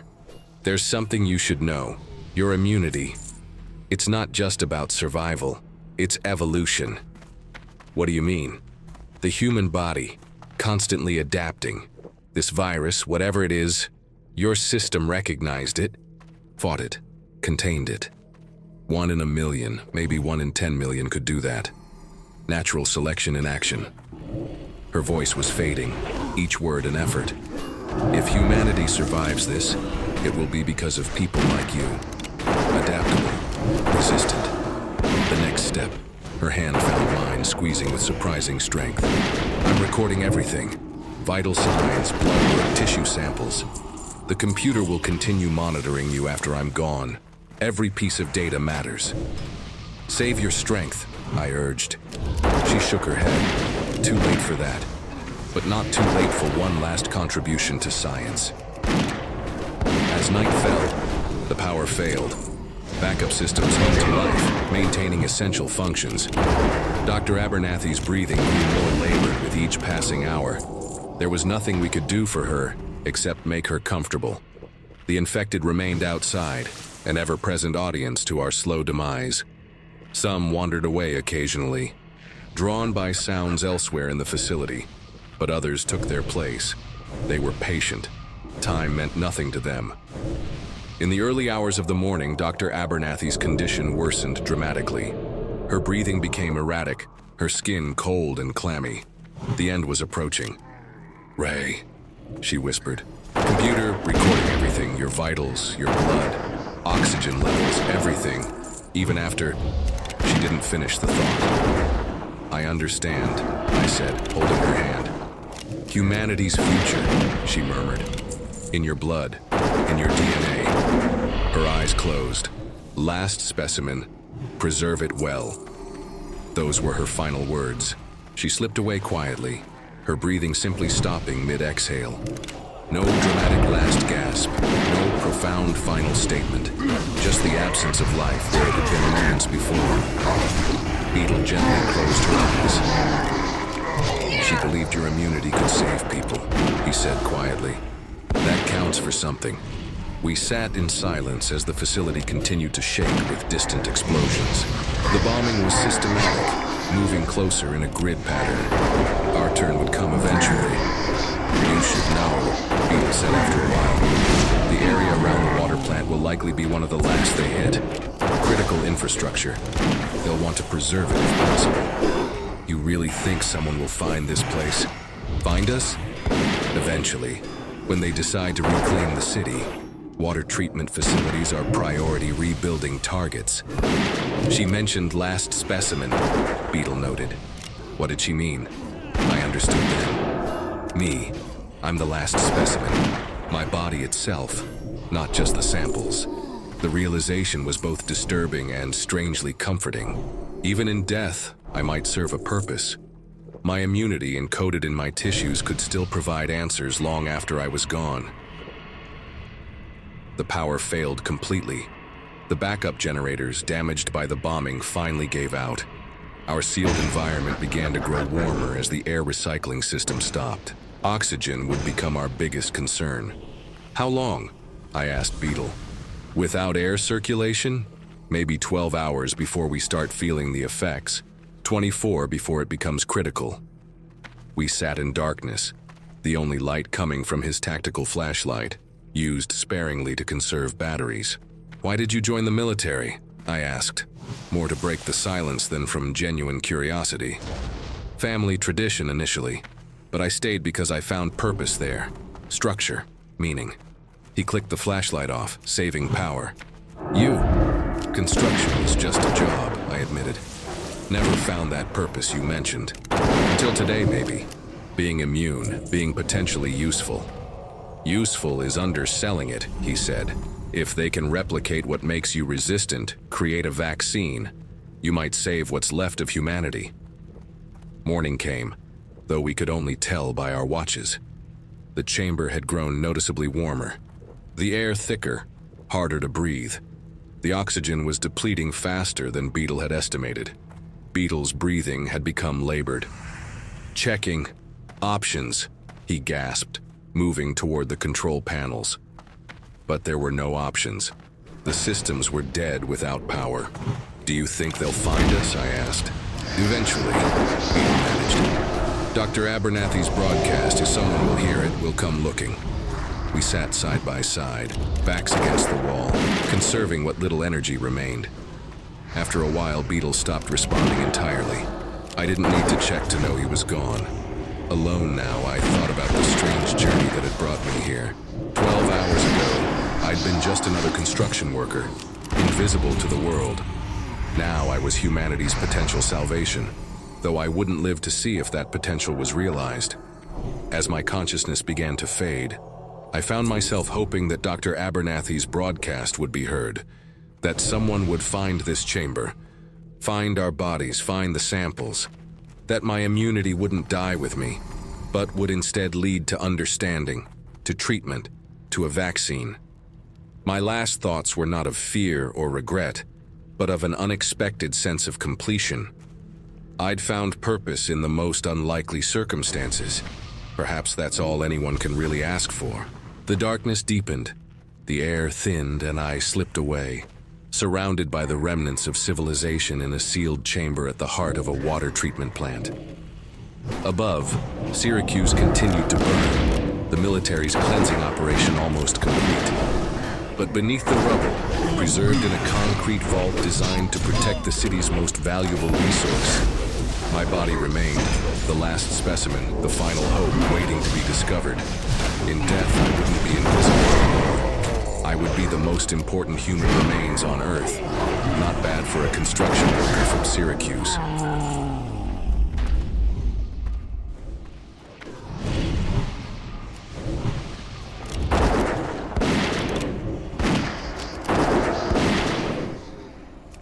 Hello, survivors. Thank you for taking the time to listen to the story. If you haven't already done so, please subscribe to our channel. We appreciate it, and thank you in advance. Please leave the name of the city you're listening from in the comments section below. It helps us see our reach in the community. Let's start the story. 3 months of rejection emails had transformed my Hell's Kitchen apartment into a self-imposed exile. Apartment 512 at West 43rd Street wasn't much, but it was mine, at least until the savings ran out. Each morning blurred into the next, refreshing job sites, tweaking resumes, watching the city pulse below while I remained static, suspended in my own bubble of failure. October 12th shattered that bubble. The autumn sun was setting behind Manhattan's skyline, casting stark shadows through my window. I was reviewing another rejection email when every device in my apartment erupted with alerts. My coffee mug slipped from my hand, shattering on the hardwood floor. Emergency alert. The New York City Emergency Management Department has declared a Level 4 emergency in Manhattan. Multiple incidents of mass casualty events reported. All civilians must shelter in place. Military response is... The alert died mid-sentence. Outside, the usual Manhattan cacophony shifted. The rhythmic pulse of traffic devolved into discordant blares. I moved to my window, watching people spill from the subway entrance below like scattered ants. Some sprinted west toward the Hudson. Others stood frozen, phones raised to capture something in the distance. A sound cut through the chaos. Not quite human, not quite animal. It reverberated off the glass and steel canyons of Manhattan, harmonizing with the growing chorus of panic below. My hands trembled as I pulled up local news on my laptop. The headlines made no sense. Violent outbreaks in Times Square, Battery Park Ferry Terminal overwhelmed, reports of attacks in Grand Central. My neighbor Ethan from 508 messaged me. Building meeting in the lobby now. Pack essentials, we're organizing an evacuation. I stared at the message, my throat constricting. Group decisions, crowd psychology, social pressure. These were exactly why I'd lost my marketing job at a startup in Brooklyn. Too many panic attacks during client meetings. Too many excuses to avoid collaborative sessions. I'd retreated from the world long before today. My fingers typed automatically. Monitoring situation. Keep me informed. Delete. Too formal. Stay safe. Send. The local news live stream showed Times Square. The iconic screen still flashed their endless advertisements, illuminating scenes of impossible violence below. The camera panned shakily across huddled groups running east toward 6th Avenue. Something moved wrong in the crowd. A figure stumbling but purposeful, closing distance with unnatural speed. The feed cut to a desk anchor, her composure cracking as she read updates. We're getting reports of multiple subway stations being closed. Police are advising... I'm sorry, we're being told to evacuate the studio. Static. A woman in business attire staggered out of the corner deli below my window. Her movements were disjointed, head swaying as if her neck couldn't quite support it.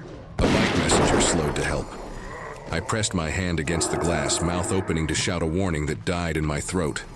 She moved with liquid grace, impossibly fast. The messenger's scream was cut short, replaced by sounds I can't forget. The building's emergency system activated, claxons echoing through every floor. Footsteps thundered past my door as residents fled toward the stairwells. Someone was coordinating the evacuation, their voice swallowed by the growing chaos. I stood paralyzed at my door, heart hammering against my ribs. The emergency exit map mounted nearby mocked me with its simplicity. 6 floors. 12 units per floor, storage units in the basement, roof access through the eastern stairwell. Simple geometry hiding infinite possibilities for horror. A scream pierced the walls, close from this floor, then another from below. Something slammed against my door, the impact shaking the frame. A voice I recognized as Mrs. Novak from 510 begged to be let in. Her words dissolved into wet, guttural sounds that spoke to something primitive in my brain. I backed away, dragging my desk across the floor. The legs squealed against hardwood as I braced it against the door, adding my bookshelf for good measure. Night crept over New York. The usual glittering skyline interrupted by swaths of darkness and pillars of smoke. The claxons finally fell silent. Sporadic gunfire echoed between buildings, each burst more distant than the last. The city that never sleeps was having a nightmare. My phone died as midnight approached. The grid followed soon after, darkness sweeping across Manhattan like a tide. I huddled in my living room corner, counting my breaths, flinching at every shuffle and moan from the hallway. The ventilation system carried sounds from other floors, heavy thuds, scraping, and that awful hungry keening. Dawn painted my walls in pale light.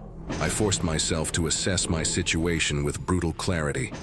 Trapped in a building, with an unknown number of infected, limited supplies, no power, no communication.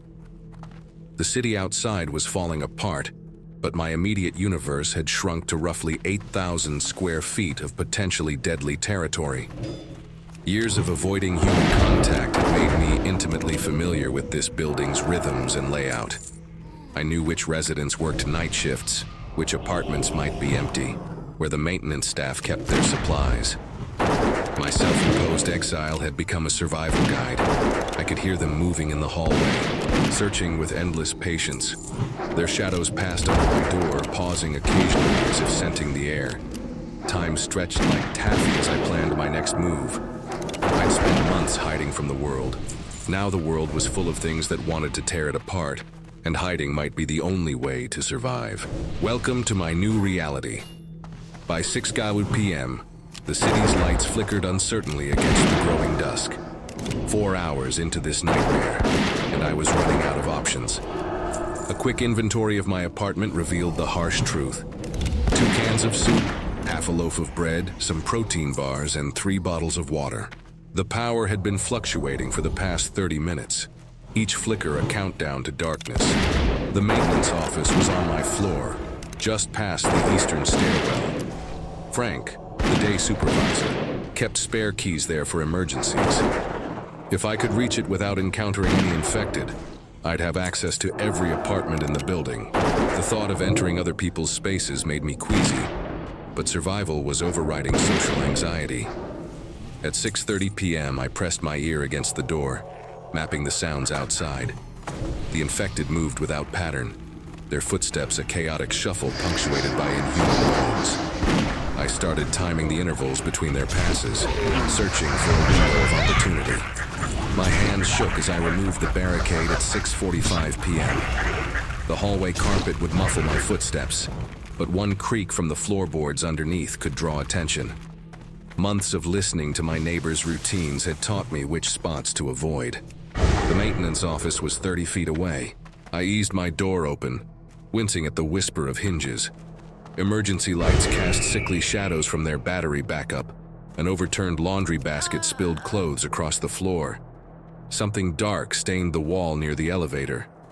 I counted breaths, waiting for the next shuffle pass to fade toward the western stairwell.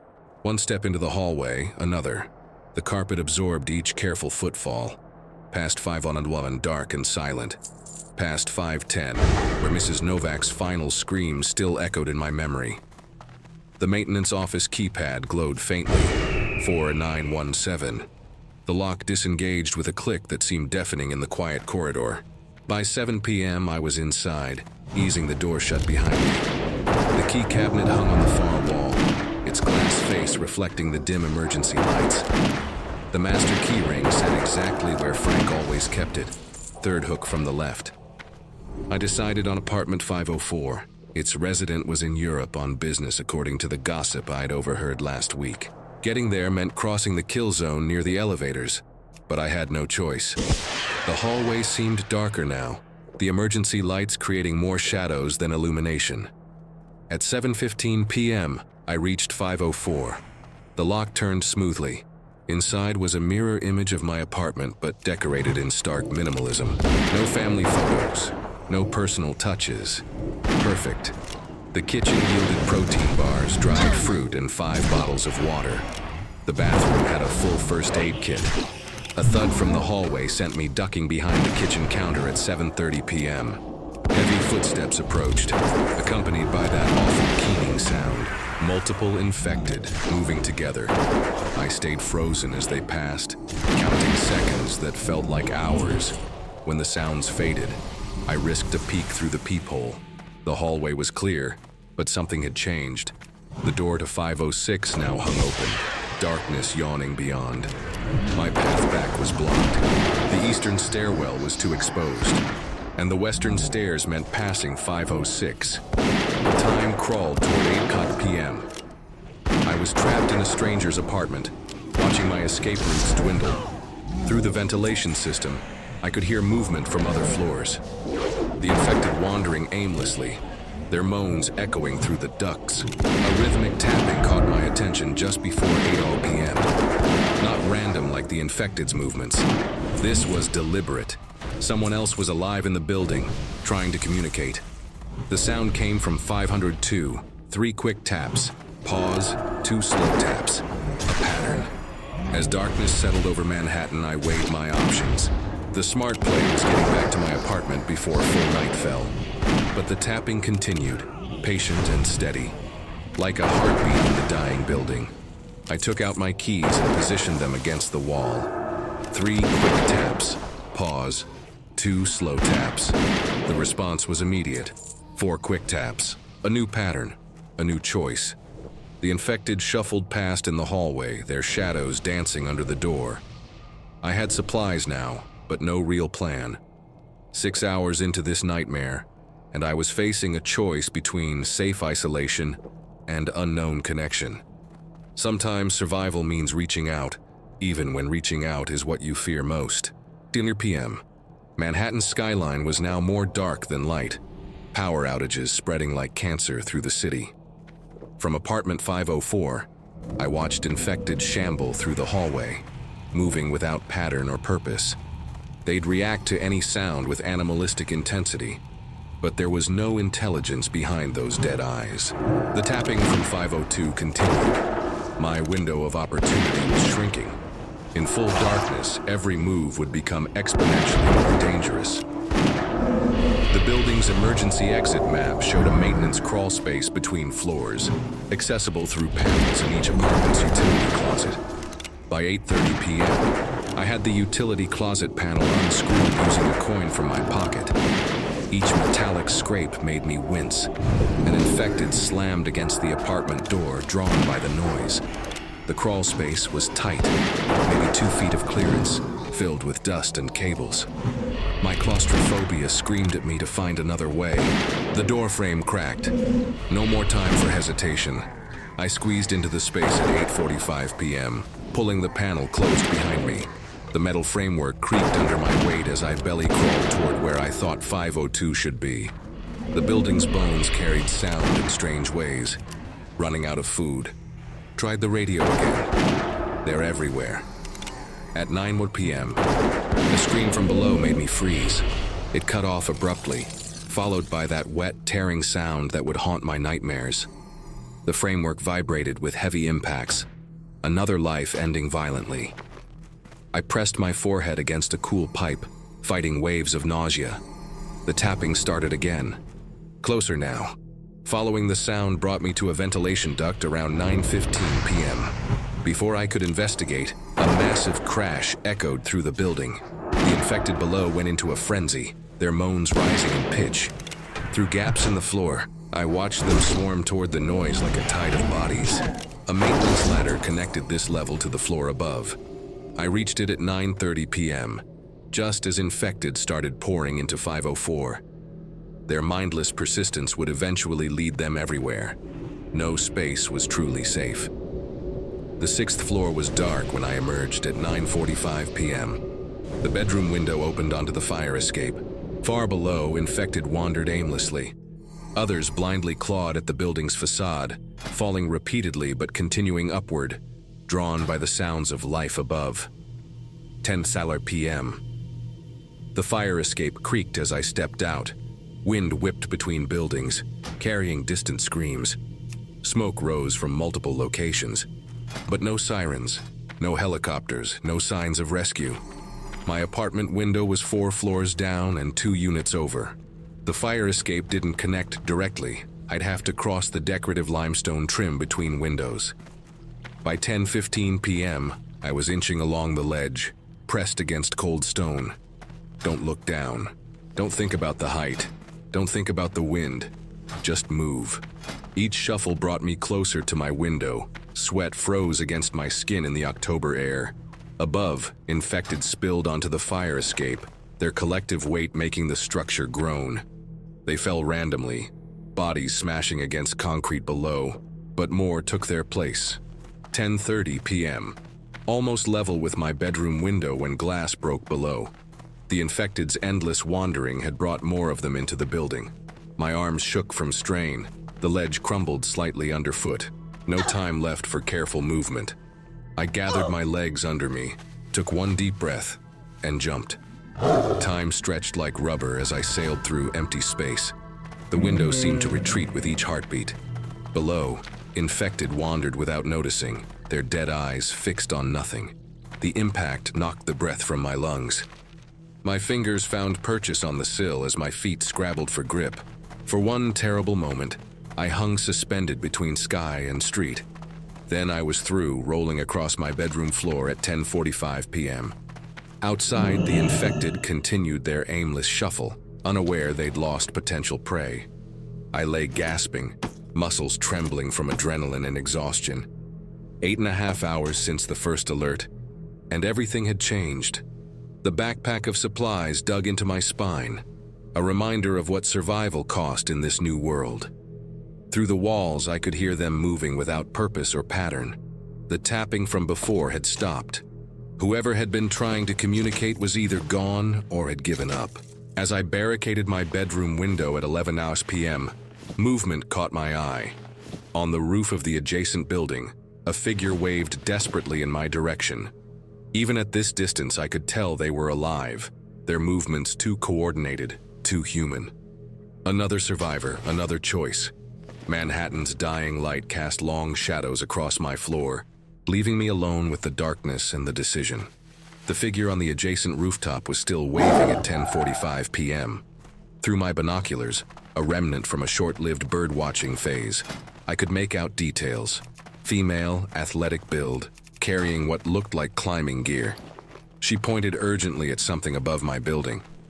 I followed her gesture upward. The roof access door of my building had been propped open.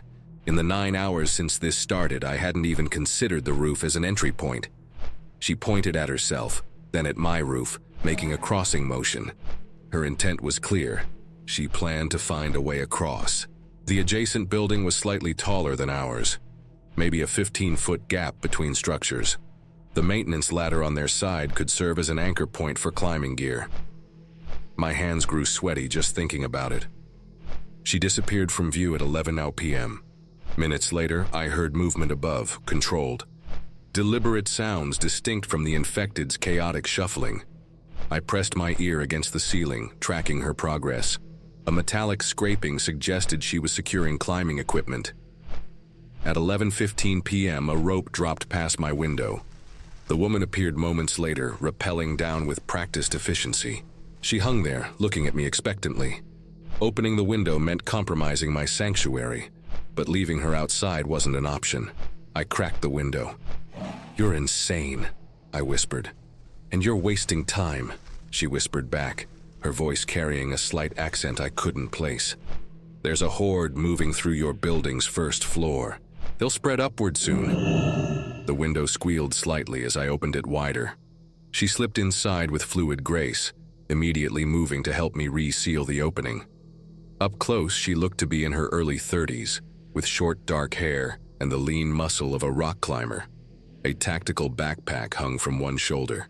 "Melissa," she said, extending her hand. "Emergency response coordinator for the city. Was doing inspection runs when everything went sideways." I hesitated before shaking her hand. "Alex, unemployed marketing guy." "Nice setup," she said, scanning my apartment. Her eyes lingered on the barricaded door, the carefully arranged supplies. "Most people panicked, ran into the streets. You stayed put, fortified, smart." "More like terrified of crowds," I admitted. "Social anxiety has its benefits." Sarah unloaded her backpack on my coffee table at 11:30 p.m. The contents spoke of preparation and experience. First aid supplies, emergency rations, a handheld radio, climbing gear, and a compact crossbow with arrows. My stockpile of scavenged snacks seemed amateur in comparison. "The city's emergency response was overwhelmed in the first hour," she explained, checking her radio for the 100th time. "Ecstatic. No one expected the infection to spread so fast. By hour 3, we lost contact with most units. Hour 6, the military quarantined the bridges and tunnels. You've been moving building to building since then? She nodded. Gathering intel, looking for survivors, marking safe zones. Your building caught my attention because of the organized evacuation attempt. Most places devolved into chaos immediately. The mention of the evacuation brought back memories of the screams, the sound of Mrs. Novak being torn apart outside my door. Sarah must have noticed my expression. You didn't join them, she said. Not a question. Literally couldn't make myself walk into that crowd. I gestured at my apartment. Been hiding here since it started. That probably saved your life. The evacuation points became slaughterhouses. Too many people, too much panic. The infected were drawn to the chaos. At midnight, we heard the horde she'd mentioned reaching our floor. Dozens of feet shuffling outside, bodies bumping against walls. Sarah moved to the door, pressing her ear against it. Her composure was remarkable. While I fought to control my breathing, she seemed almost relaxed. We need to move, she said after a moment. This building isn't secure anymore. I found others, a small group holding out in a converted warehouse near the river. They have supplies, defenses. The thought of leaving my sanctuary made my chest tighten. I can't. Crowds, I told you. 7 people, Alex. All of them like you, survivors who kept their heads. No heroes, no leaders, just people trying to stay alive. She paused, studying me. But we need to go now. That horde will keep spreading upward, checking every floor. Eventually, they'll find weak points. As if to emphasize her point, something heavy slammed against my neighbor's door. The infected's moans grew louder, more excited. They could probably smell the life behind these walls. Sarah laid out her plan. The adjacent building she'd come from had roof access to a series of connected structures. We could move west toward the river, staying above street level most of the way. Her group had cleared and secured the route over the past few hours. I know it's asking a lot, she said, her voice softening. But staying here alone, that's not surviving. That's just waiting to die. The infected outside were becoming more agitated. Their impacts against doors grew more frequent, more forceful. Soon they'd find a weak point, and then... How many did you say? 7 people? 7, plus us if you come. If... Small enough to stay quiet, large enough to watch each other's backs. She checked her watch, 12:15 a.m. But we need to move soon. In an hour, the whole building could be overrun. I looked around my apartment, at the carefully arranged supplies, the barricaded windows. All my preparations for riding out this nightmare alone.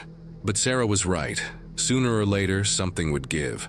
A door would break, a window would crack, and all my planning would mean nothing. I have conditions, I said finally. I need space. If the group thing gets too intense, you can have your own room. No one will force you to socialize. She smiled slightly. Though I think you'll find most of us aren't exactly extroverts. Hard times tend to attract the quiet ones. A particularly loud bang from the hallway made us both jump. The infected were definitely concentrating on our floor now. Sarah moved to gather her gear, her movements quick but controlled. Time to choose, Alex. Stay here alone or take a chance on not dying. She held out her hand again. This time, the gesture wasn't just an introduction. It was an invitation, a challenge, a way forward. 9.5 hours ago, I'd been hiding from the world by choice. Now the world was actively trying to kill me. And my only chance at survival meant facing my deepest fears. The irony wasn't lost on me. I took her hand. If I have a panic attack during our daring escape, try not to leave me behind. No promises, she said, but her smile suggested otherwise. Now help me get this climbing gear set up. We're going to give those things downstairs something to think about. By 12:15 a.m., Melissa had transformed my living room into a makeshift climbing station. Her movements quick but precise as she tested knots and anchor points. The infected in the hallway had grown more aggressive, their impacts making the walls vibrate. A thin crack appeared in my door frame. Our time was running out. Your social anxiety, Melissa said as she fed rope through a carabiner. How bad are we talking? Bad enough to lose my job, I admitted, carefully packing water bottles. Marketing meetings would trigger panic attacks. eventually stopped going entirely. A bottle slipped from my trembling hands, the thud drawing excited moans from the hallway. And now you're about to climb across rooftops with a stranger. She glanced up, checking my reaction. That's courage, you know. That's desperation, I corrected. The doorframe cracked further, punctuating my point. At 12:30 a.m., we had no choice but to move. Melissa had created an anchor point using my heavy oak desk, with a rope system that would let us reach the adjacent building's fire escape. The gap looked impossibly wide from my window, a canyon of darkness between buildings.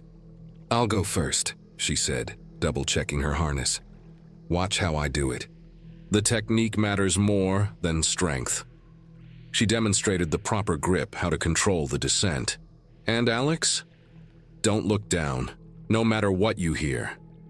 I tried to focus on her instructions instead of the nauseating height as she slipped out the window. The rope creaked under her weight, each sound making my heart skip. She moved with fluid confidence, using the rope to control her swing. Within minutes, she was on the other building's fire escape, securing a second line. "Your turn," she called softly. "Don't think, just move." The harness felt alien and confining, pressing against my chest like panic made solid. My hands shook as I gripped the rope. Behind me, something in the hallway crashed, a neighbor's door giving way, followed by that awful feeding sound. "Alex!" Melissa's voice cut through my rising terror. "Look at me. Only at me." I met her eyes across the void. She nodded encouragingly, and somehow my body started moving. The cool night air hit my face as I cleared the window. A surge of vertigo made the world spin, but I forced myself to focus on Melissa's steady gaze. Halfway across, a scream from below drew my attention. Mistake. The street swayed sickeningly, 20 stories of empty air beneath my feet. My grip tightened until my knuckles went white, muscles freezing up. "Keep moving," Melissa urged. "You're almost there. Don't let them distract you." More screams joined the first. Through my panic, I registered multiple voices, getting closer. A gunshot cracked through the night, then another. The sounds were drawing infected from every direction. "Alex, move! Now!"